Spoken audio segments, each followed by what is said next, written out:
ಎಲ್ಲರಿಗೂ ನಮಸ್ಕಾರ. Welcome back my YouTube channel ಅಂತ ಹೇಳ್ತಾ ಇವತ್ತಿನ ವೀಡಿಯೋನ ಶುರು ಮಾಡ್ತಾ ಇದ್ದೀನಿ. ಇವತ್ತಿನ ವೀಡಿಯೋ ವ್ಲಾಗ್ ಅಲ್ಲ, ಜಸ್ಟ್ ನಮ್ಮ ಮನೇಲಿ ಮಾಡ್ತಿರೋ ಒಂದು ವಿಚಾರನ ನಿಮ್ಮ ಹತ್ರ ಶೇರ್ ಮಾಡಬೇಕಂತ ಈ ವಿಡಿಯೋ ಮಾಡ್ತಿದ್ದೀನಿ.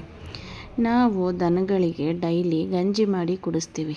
ಯಾವ ರೀತಿ ಮಾಡ್ತೀವಿ, ಯಾವ ಕಾರಣಕ್ಕೆ ಕೊಡ್ತೀವಿ ಅನ್ನೋದನ್ನು ನಾನು ಈ ವಿಡಿಯೋದಲ್ಲಿ ತೋರ್ಸೋಕೊಟ್ಟಿದ್ದೀನಿ. ಆಲ್ಮೋಸ್ಟ್ ಒಂದು ದೊಡ್ಡ ಪಾತ್ರೆಯಲ್ಲಿ ಗಂಜಿನ ಕಾಯಿಸ್ತೀವಿ. ಏನಕ್ಕಂದರೆ ದನಗಳಿಗೆ ಬಣ್ಣ ಬರಲಿ ಅಂತ, ಮತ್ತು ಆರೋಗ್ಯಕ್ಕೂ ಒಳ್ಳೆಯದಂತ ರವೆ ಗಂಜಿನ ಕಾಯಿಸ್ತೀವಿ.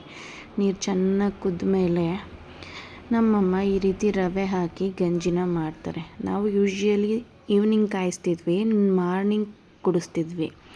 ಬಟ್ ಅದು ದನಗಳು 2-3 ಕಡೆ ಹಬ್ಬಕ್ಕೆ ಹೋಗಿದ್ವು, ಮಧ್ಯ ಕೊಡೋಕ್ಕಾಗಿರಲಿಲ್ಲ. ಸಡನ್ ಬಂತಲ್ವ, ತಿಂಡಿ ತಿಂತಿರಲಿಲ್ಲ ಅಂದ್ಬಿಟ್ಟು ಗಂಜಿ ಮಾಡೋಣ ಅಂತಂದ್ಬಿಟ್ಟು ಬೆಳಿಗ್ಗೆ ಮಾಡಿದ್ವಿ. ಸಂಜೆ ಕುಡ್ಸೋಣ ಅಂತ, ಅದು ಹಾರದ ಮೇಲೆ ಕುಡಿಸ್ಬೇಕಲ್ವ, ಅದಕ್ಕೆ ಈ ಗಂಜಿ ಕುಡಿಸೋದ್ರಿಂದ ದನಗಳ ಬಣ್ಣ ಇಂಪ್ರೂವ್ ಆಗುತ್ತಂತೆ. ಕಪ್ಪು ಇರೋದು ವೈಟ್ ಬರುತ್ತಂತೆ. ಡಿಫ್ರೆನ್ಸ್ನ ನಾನು ಕೂಡ ನೋಡಿದ್ದೀನಿ. ನಮ್ಮ ಮನೆಗೆ ಬಂದಾಗೆತ್ತು ಕಪ್ಪಿತ್ತು, ಬಟ್ ಡೈಲಿ ಗಂಜಿ ಕುಡ್ಸೋಕ್ಕೆ ಶುರು ಮಾಡಿದ್ಮೇಲೆ ಅದ್ರ ಬಣ್ಣ ಚೇಂಜ್ ಆಯಿತು. ನೋಡಿ ದೇವ್ರ ಸೃಷ್ಟಿ ಯಾವ ರೀತಿ ಇದೆ ಅಂತ. ನಮ್ಗಳಿಗೆ ಆಲ್ಟರ್ನೇಟಿವ್ ಇಟ್ಟಿರೋ ಥರ ದನಗಳಿಗೂ ಇಟ್ಟಿದೆ. ಬರೀ ಗಂಜಿ ಮಾತ್ರ ಕುಡಿಸಲ್ಲ, ಬೆಣ್ಣೆ ತಿನ್ನಿಸ್ತಾರಂತೆ, ಇನ್ನೂ ತುಂಬ ತಿನ್ನಿಸ್ತಾರೆ. ಇಂಥ ವಿಚಾರಗಳು ಕೇಳಿದಾಗ ತುಂಬಾ ಸೋಜಿಗ ಅನಿಸುತ್ತೆ. ಗಂಜಿಗೆ ನಮ್ಮಮ್ಮ ರವೆ ಹಾಕ್ತಾ ಇದ್ದಾರೆ ಚೆನ್ನಾಗಿ ತಿರುಗಿ. ಇದಕ್ಕೆ ಬೇರೇನೂ ಹಾಕಲ್ಲ, ನೀರು, ರವೆ ಮತ್ತು ಉಪ್ಪು. ಇದನ್ನು ತುಂಬ ಇಷ್ಟಪಟ್ಟು ಕುಡಿಯುತ್ತೆ ದನ ಮಾತ್ರ. 2 ಎತ್ತಿಗೂ ಕೊಡಲ್ಲ, 1 ಎತ್ತು ಮಾತ್ರ. ಇನ್ನೊಂದು ಎತ್ತು ಕುಡಿಯೋಲ್ಲ. ಒಂದು ಫುಲ್ ವೈಟ್ ಇದೆ, ಅದ್ರ ಜೊತೆದು ಮಾತ್ರ ಬಣ್ಣ ಇಂಪ್ರೂವ್ ಆಗಲಿ ಅಂತ ಅಂದ್ಬಿಟ್ಟು ನಾವು ಈ ಗಂಜಿನ ಕಾಯಿಸಿ ಕುಡಿಸ್ತೀವಿ. ಆಲ್ಮೋಸ್ಟು ರೆಗ್ಯುಲರಾಗಿ ಕಾಯಿಸ್ತಿದ್ವಿ. ಈಗ 1 ಮಂತಿಂದ ದನಗಳನ್ನ ಜಾತ್ರೆಗೆ, ಹಬ್ಬಕ್ಕೆ, ಬಂಡಿಗೆ ಅಂತ ಒಂದು ಊರವರು ಕರ್ಕೊಂಡು ಹೊರಟೋಗಿದ್ರು. ಈ ನಡುವೆ ನಮಗೂ ಮಾಡೋಕ್ಕಾಗಿರಲಿಲ್ಲ. ಈಗ ಮತ್ತೆ ರೊಟೀನ್ ಶುರುವಾಯಿತು. ಇನ್ನೇನು ಆಗ್ತಾ ಇದೆ ಗಂಜಿ. ನೋಡಿದ್ರಲ್ಲ, ರವೆ ಎಲ್ಲನೂ ಹಾಕಿ ಉಪ್ಪು ಹಾಕ್ತಾ ಇದ್ದಾರೆ ನಮ್ಮಮ್ಮ.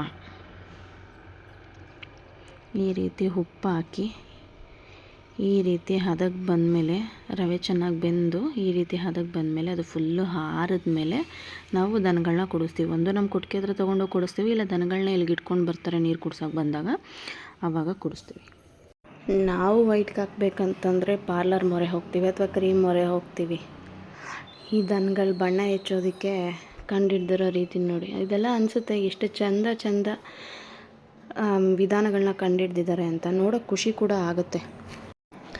ಫೈನಲಿ ಗಂಜಿ ರೆಡಿ ಆಗ್ತಾ ಬಂತು. ಸ್ವಲ್ಪ ಬೇಯಲಿ ಅಂತಂದ್ಬಿಟ್ಟು ಪ್ಲೇಟ್ ಮುಚ್ಚಿದ್ವಿ. ನೋಡ್ತಿದ್ದೀರಲ್ಲ, ಅದಕ್ಕೆ ಬಂದಮೇಲೆ ಗಂಜಿ ರೆಡಿಯಾಗಿದೆ. ಇದರಲ್ಲಿ ಅಲ್ಪ ಸ್ವಲ್ಪ ವ್ಯತ್ಯಾಸ ಆದ್ರೂ ಅವುಗಳು ಕುಡಿಯೋಲ್ಲ, ಒಂದೇ ಟೇಸ್ಟಿಗೆ ಮಾಡಬೇಕು ಸುಮ್ಮನೆ.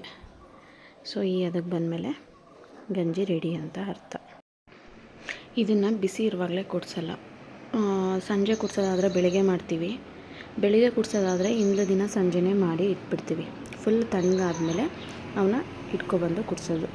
ಸೊ ಫೈನಲಿ ಗಂಜಿ ರೆಡಿ ಆಯಿತು. ಆಚೆ ಇಟ್ಬಿಡೋಣ ಅಂದ್ಬಿಟ್ಟು ನಮ್ಮ ಅಮ್ಮನೂ ನಮ್ಮ ಮಾರೇಕಕ್ಕನೂ ಆಚೆಗೆ ತಂದು ಇಡ್ತಿದ್ದಾರೆ. ಕಾಂಪೌಂಡ್ ಒಳಗೆ ಇಟ್ಟಿರ್ತಾರೆ. ಅದು ಯಾವ ಟೈಮಿಗೆ ಬೇಕಾದರೂ ಬಂದು ಕುಡ್ಕೊಂಡು ಹೋಗ್ಬೋದು. ಜಸ್ಟ್ ಒಂದು ಇನ್ಫಾರ್ಮೇಷನ್, ನಮ್ಮ ಮನೇಲಿ ನಡೆಯೋ ಒಂದು ಪ್ರಾಸೆಸ್ನ ವೀಡಿಯೋ ಮಾಡಿ ತೋರಿಸ್ಬೇಕಂತ ಈ ವಿಡಿಯೋನ ನಾನು ಮಾಡ್ತಿದ್ದೀನಿ. ಗಂಜಿ ರೆಡಿ ಆಯಿತು.